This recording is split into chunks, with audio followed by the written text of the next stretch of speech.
ये बात आप जरूर स्वीकार करें कि सोते समय आपको बहुत सावधान रहना है। और प्रायः गलती सोते समय करते हैं उपासक की, कोई प्रपंच की बात याद करते हुए या मोबाइल देखते हुए या कोई गंदी चेष्टाओं का आपकी रात बेकार चली जाएगी। अगर गंदी चेष्टा हो गई तो सुबह भी बेकार हो जाएगी, दिन भी बेकार हो जाएगा, निरुत्साहित हो जाओगे। सोते समय आपको समय नहीं देना व्यर्थ चिंतन का। उसी समय विषय चिंतन होता है, उसी समय विषय भोग की आकांक्षा जागृत होती, उसी समय विषय देखने की इच्छा होती। मोबाइल है तो जिस समय आप अपनी शैया पर जाएं स्विच ऑफ कर दें। उसमें मैसेज घंटी आने का कोई भी रास्ता मत रखें। मान लीजिए आप उपासक हैं भगवत प्राप्ति के, 30-35 वर्ष ये नहीं था तो सब मर नहीं गए थे। और बोले इमरजेंसी, जब इसकी 30-35 वर्ष से पहले इसकी कोई रचना नहीं थी, मुझे लगता है, क्योंकि 30-35 वर्ष में ही इसका विस्तार देखा है।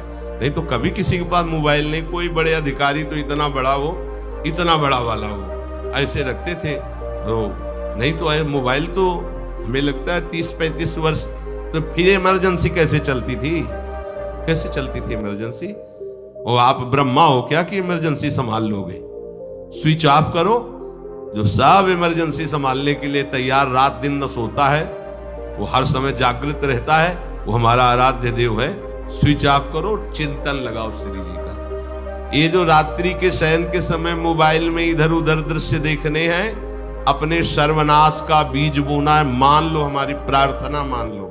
ये उस समय मन आपको परेशान करेगा जब कमरे की सिटकिनी अंदर से बंद होगी। सबसे प्रार्थना है रात्रि के शयन के समय।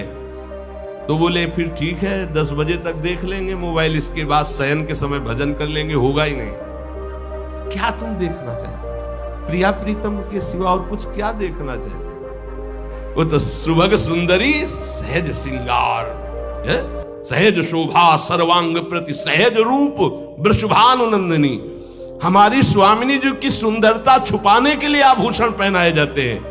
औरों को तो आभूषण सुंदरता बढ़ाने के लिए, यहां छवि के छिपाए बे को ऐसे के दास होके क्या देखोगे मोबाइल? क्या देखना चाहिए? वासना की क्रीड़ा, और तुम उस क्रीड़ा को देखना चाहते हो? परमार्थ के पथिक हो। देखना है तो प्रभु को देखने की वृत्ति रखो, अन्यथा मूंद लो आंखें। प्यारे, महान फल प्राप्त करोगे। सबसे प्रार्थना है एकांत में मोबाइल रूपी दुश्मन से बचो। क्योंकि जब आप गंदी बात कहीं देखोगे तो आपके अंदर वैसे ही चिंतन बनेगा, वो ऐसे ही लगेगा मैं भी ऐसा करूं, मैं भी ऐसा भोगूं, मैं भी ऐसा देखूं। मान लीजिए आप, जब हमारे शास्त्र कहते हैं कि पशु पक्षियों के मैथुन को भी नहीं देखना है, अगर ऐसा एक बार दृष्टि पड़े तो मानसिक प्रणाम करके दोबारा दृष्टि न देना। और आप मोबाइल में ऐसी चेष्टाएं देखोगे, कैसे आप भगवत भजन करोगे? कैसे भगवत प्राप्ति का उद्देश्य रख पाओगे? ये कलयुग की बहुत महीन चाल है कि उसके बिना काम नहीं चलेगा और हम तुम्हें काम से युक्त कर देंगे। इसके बिना काम चलेगा नहीं, तुमको रखना पड़ेगा। और जब तुम इसे रखोगे तो हम काम अपना कर लेंगे। कलयुग ने कहा हम अपनी व्यवस्था बना लेंगे। यहां कह रहे जब आप नींद में जा रहे हैं तो बिल्कुल मानो मृत्यु शैया पे जा रहे हैं। आपको उस समय नाम जप में बहुत ध्यान देना है, कहीं मन बहक ना जाए। तो क्या होगा, 5-6 घंटे जो आप लेटोगे ना, वो भी भजन हो जाएगा। हमारा जो सततम योमाम स्मरति नित्यशा है ना, ये पूरा हो जाएगा। नहीं उस समय हम सो जाएंगे तो हमारा 6 घंटे का वियोग हो गया, 6 घंटे भजन रुक जाएगा। और ये 100% पक्की बात अनुभव की कहते हैं। यदि सोते हुए भजन करोगे तो जगते, कई बार तो पकड़ा है कि अगर आधे पद में बेशुद्ध हो गए तो वो पद पूरा जगते ही शुरू हो गया है। मतलब बीच में स्थिति भागवती की रही। जैसे बेहोश करते समय हमने कहा था जब ऑपरेशन के हमें बता देना, तो उनका बाबा अब इंजेक्शन लगाने वाले हैं, तो वो 1 मिनट हमें केवल दीजिए, अपनी चित्तवृत्ति। तो जब होश आया तो वही पहले चिंतन चल रहा था, वही चिंतन। जैसे सोने के समय बेहोश हुए तो जगने के समय वही चिंतन, ऐसे ही इंजेक्शन से जब बेहोश हुए और जब होश आया तो वही चिंतन चल। बहुत बड़ा चमत्कार अभ्यास का है। नींद खुले तब से लेकर गाढ़ नींद आने तक स्मरण में कभी रुकना नहीं। और आपको एक छूट दे रहे हैं। कभी कभी क्या होता है कि एक मंत्र में, एक नाम में जैसे बहुत देर अभ्यास करते हैं तो मन उबने लगता है। इसका स्वभाव है, ये अनुभव की बातें कहते हैं। इसका स्वभाव है नवम नवम, नहीं तो ये मतलब, तो इसको हम लोगों ने कैसे फंसाया है। जैसे गुरु मंत्र जप रहे, अब 2-3 घंटे लगातार गुरु मंत्र जप, अब इसको उबन बढ़ी, अब ये छोड़ रहा है, बीच बीच में पता चलता है छोड़ना चाहता है, छोड़ रहा है, तुरंत इसको नाम में फंसाया। अब थोड़ी देर नाम में चला, फिर उब रहा है, बहुत विचित्र है ये, अब उसको फंसा दिया। उस पीछे की बात अभ्यास के समय, नमामि समीशान निर्वाण रूपम विभुम व्यापकम ब्रह्मवेद स्वरूपम। चिंतन, पदगान करें, ये भगवान शिव पदगान कर रहे हैं, उसका चिंतन। निर्वाण रूपम विभुम व्यापकम ब्रह्मवेद स्वरूपम। अब अपने यहां अवसर है, सुंदर सुंदर कोई पद गुरु मंत्र जब करते हुए मन जब उमने लगे, राधा वल्लभ श्री हरिवंश, राधा वल्लभ श्री हरिवंश, राधा वल्लभ श्री हरिवंश, इसमें भी उमने लगे, शुरू कर, जोई जोई प्यारो करे सोई मोही भावे, भावे मोही जोई, इसमें भी उगले लगे। सुधा निधि का कोई एक लाइन ले लो, ब्रह्मेश्वरादि सुदुरूह पदारविंद श्रीमत् पराग परमाद्भुत वैभव, ब्रह्मेश्वरादि सुदुरूह पद, छोड़ना नहीं है, तू भाग में नवम नवम दे रहा हूं, नवम नवम। इसको फंसाने के लिए आपके पास अस्त्र हो, जैसे यहां चाकू, यहां पिस्तौल, तलवार, ये वो सब बिल्कुल वीर सजा रहता है, ऐसे ही अपने लोग सजे रहते। छोटा राधा, अब एकदम चिपक गया आके तो कैसे मारे, तो छोटी चाकू है ना, वैसे राधा राधा राधा, थोड़ा दूरी राधा वल्लभ श्री हरिवंश, थोड़ा और दूरी गुरु मंत्र, बड़े बड़े अस्त्र अपने पास रख ले, बहुत भाग रहा है तो फंसा दिया। प्रथम यथावति प्रणव श्री, अब लग पूरा पदगा, पूरा पदगा उसमें लग, प्रथम यथामति प्रणव। भोजन पाते समय ऐसा अभ्यास किया है, 1 घंटा के पहले भोजन नहीं होता, चाहे 2 रोटी पाना, समय लगता है, आराम, एक एक नाम, एक एक, कुछ भी हल्ला मचाओ, कोई फर्क नहीं पड़ेगा, अपना चलेगा। अभ्यास स्नान के समय, भोजन के समय, किसी क्रिया के करते समय, किसी से बात करते समय, सोते समय, ये विशेष स्थान जहां में सावधान रहना है। यहां भजन छूटता है, ध्यान देना, यही भजन छूटता है। चलते समय, क्रियावान होते समय, प्रसाद पाते समय या किसी से बतराते समय, ये सब भजन के छूटने के स्थान है, और यही पकड़ना है भजन को। जब आपको बिल्कुल न लगे तो मानसिक सब बंद कर दो और गुनगुनाने लगो, जो धुनी आपको अच्छी लगे उसी में नाम, कोई नाम लेके, पर संसार का चिंतन न होने पावे, चाहे जो कुछ तुम चिंतन, जहां तुम्हारा मन आवे, गंगावरी गोदावरी, कुछ भी भागवतिक चिंतन के सिवा संसार के चिंतन न होने पाए। पहले ऐसे अनन्य बनो, फिर बाद में अनन्यता आती, रसना कटो जो अनरट। हाँ भी विषय चिंतन कर रहे हैं, प्रपंच कर रहे हैं, बोले रसना कटो जो अनरटो, और नहीं बोल सकते, प्रपंच बोलेंगे बस, रसना कटो, ये शब्द वहां नहीं आते। पहले हम आपको छूट देते हैं, भक्त चरित्र, भगवान के चरित्र, नाम, कीर्तन, मंत्र, जो भी चाहो, संसार का चिंतन मत होने देना, पहले ये पकड़ो, फिर आगे चल करके जब पवित्र हृदय होगा तब ये निष्ठा आती, रसना कटो जो अन रटो, निरखियन फुटो नयन। मान लो संसार का चिंतन नहीं करने देना है इसको, आप जैसे बने वैसे करो भागवतिक चिंतन, कोई नाम ले लो, कोई मंत्र ले लो, तुम्हें जो प्रिय लगे, हम छूट देते हैं। ये हम नहीं करें कि रसना कटो जो अन रटो, ये बाद की बात है, हमें पहले इसका संसार चिंतन रोकना है। कैसे छूटेगा, कैसे छूटेगा, हमें ये पकड़ना है, नहीं तो निष्ठा की बात। जो हरि नाम जगत त्रिशिरोमणि वंश बिना कबहू, हरिवंश बोलेंगे नहीं, हरि बोलना नहीं है, हरि बोलना नहीं, क्योंकि जो हरिनाम जगत शिरोमणि वंश भी, और हरिवंश बोलना नहीं है क्योंकि प्रपंच में रति। तो क्या करो, जो तुम्हें प्रिय लगे पहले उसे पकड़ो, ये हम अंदर की बात करें, प्रवचन की बात नहीं कह रहे। मन को फंसाना है हमें। राम कृष्ण हरि जहां लगे इसको लगाओ, पहले इसको फंसाओ, संसार का चिंतन न होने दे। गीता भागवत भक्त चरित्र कुछ भी कहीं भी इसे फंसाओ, पहले संसार का चिंतन न होने दो, फिर लाओ इसको घुमा के निकुंज वाटिका में। फिर तो भागेगा ही नहीं, फिर नहीं भागेगा। अब सीधे निकुंज वाटिका में किसी महाभाग्यशाली गुरु आश्रित का लगेगा, अन्यथा बहुत प्रपंची मन है। आप आश्रय इधर का लोगे, प्रपंच का चिंतन करोगे, बात बनेगी नहीं। चिंतन छोड़ना है हमें, जैसे बने तैसे संसार का चिंतन छूट जाए तो हम विजय को प्राप्त होंगे। ध्यान दीजिए, इस परमात्म तत्व को वही प्राप्त कर पाता है जिसका राग बीत गया है, खत्म हो गया, वैराग्यवान। ज्यादा परिश्रम नहीं है वैराग्य में, विवेक नहीं होने के कारण हम वैराग्य नहीं धारण कर पाते। हम बाहरी बातों को वैराग्य ले लेते हैं, ऐसा कपड़ा बदल लेना या कपड़ा ना पहनना या लौकी का कमंडल, मिट्टी का पात्र, तो हम अपने को वैरागी। बात यहां नहीं रुकेगी। वैराग्य का इतना ही मतलब, ये भी एक बाह्य अंग है वैराग्य का, पर वैराग्य का सच्चा स्वरूप है वीतरागा। कहीं कुछ भी अच्छा नहीं लग रहा, कोई भी सुख आकर्षित नहीं कर रहा। लोक लोकांतर की प्रतिष्ठा, मान, सुख, ऐश्वर्य, व्यक्ति कुछ अच्छा नहीं, राग खत्म हो गया। ऐसा उस अक्षर ब्रह्म को, अविनाशी तत्व को जान पाता है। जगते भयो फिरे बैरागे, जैसी हरिवंश प्रपंच बंच सब ये काल ब्याल को खायो।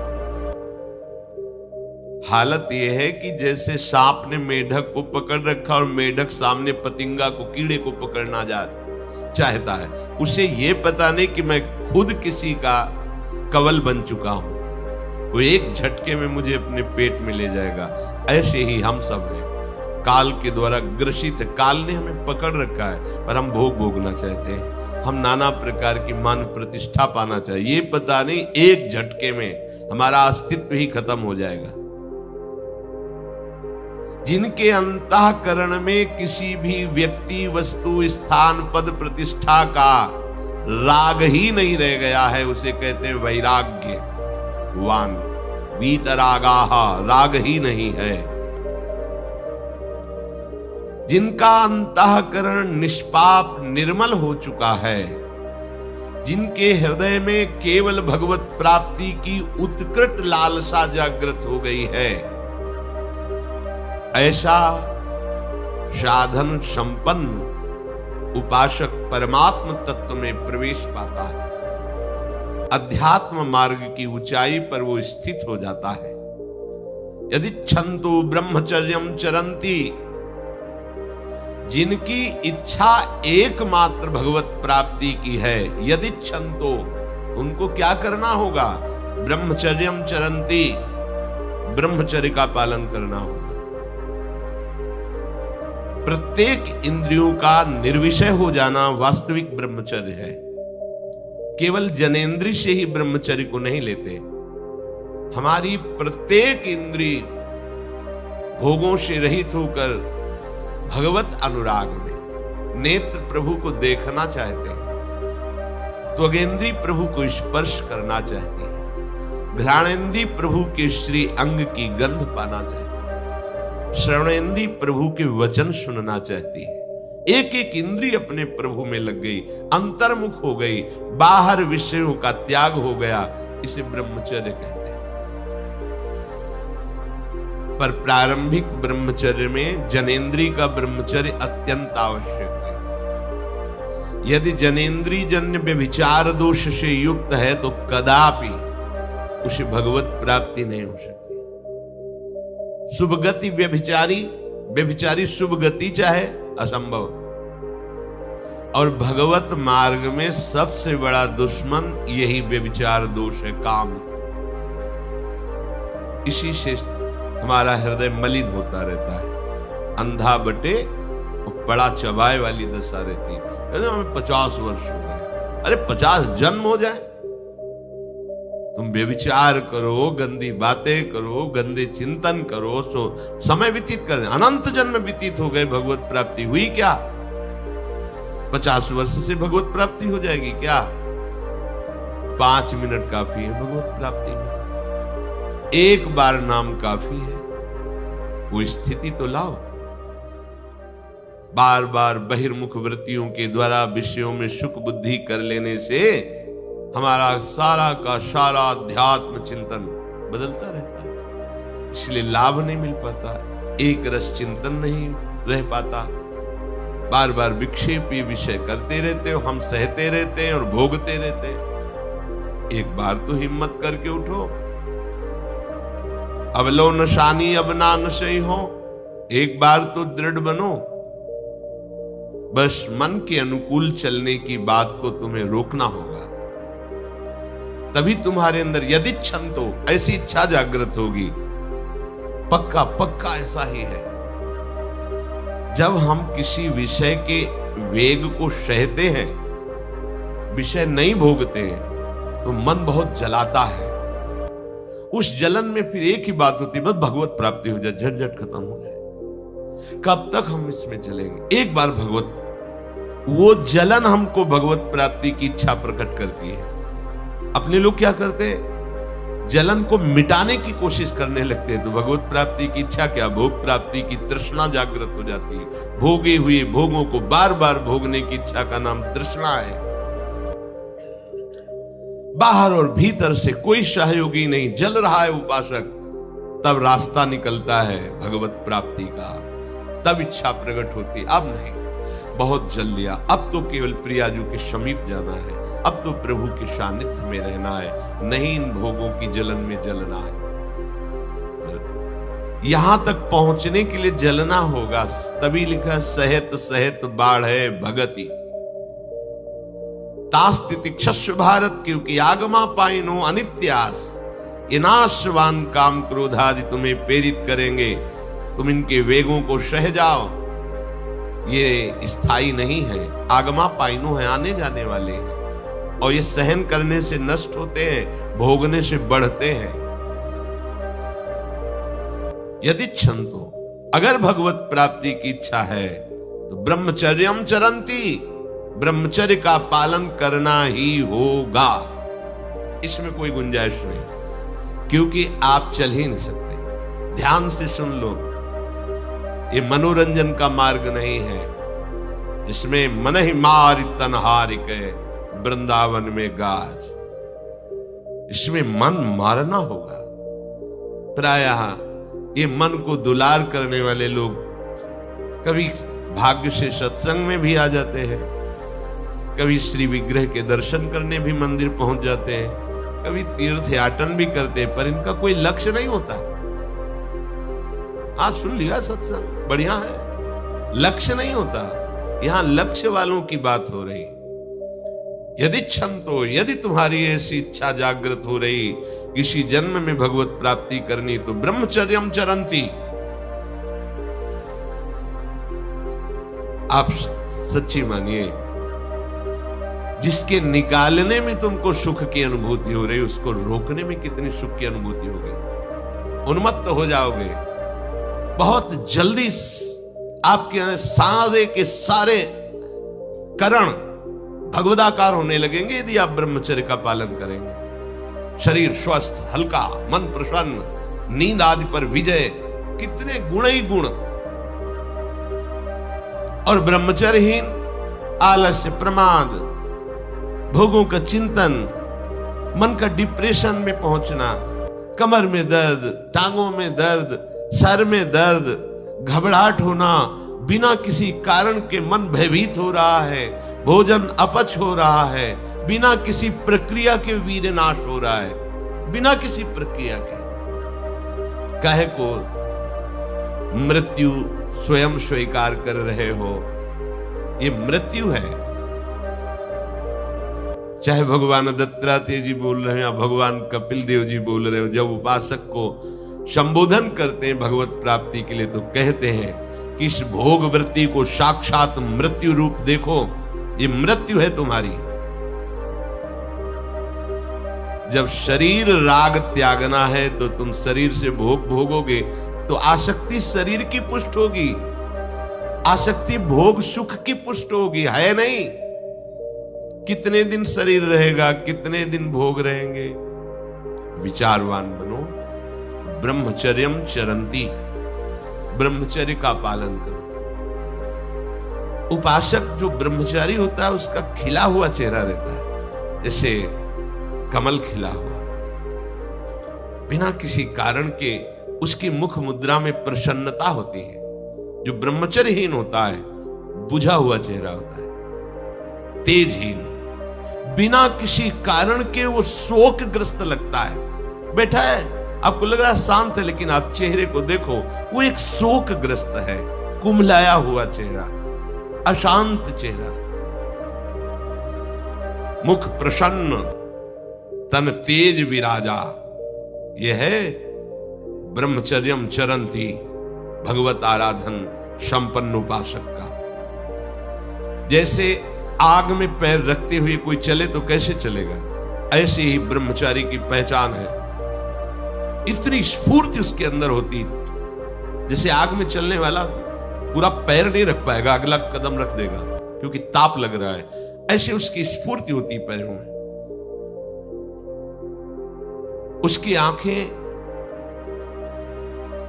एकाग्र रहती हैं, चंचलता इधर उधर या बार बार झपकना ये विषयी पुरुष का लक्षण है।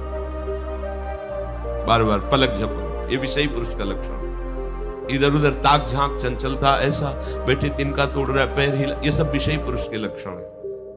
ये तो बिल्कुल साधारण स्पष्ट दिखाई देता है आदमी विषयी है या ब्रह्मचारी, एक सेकंड में लक्षण होते हैं। आपको जब भगवत मार्ग का अवसर मिला है तो गृहस्थ हो, संतान हो गई, ब्रह्मचर्य से रहो।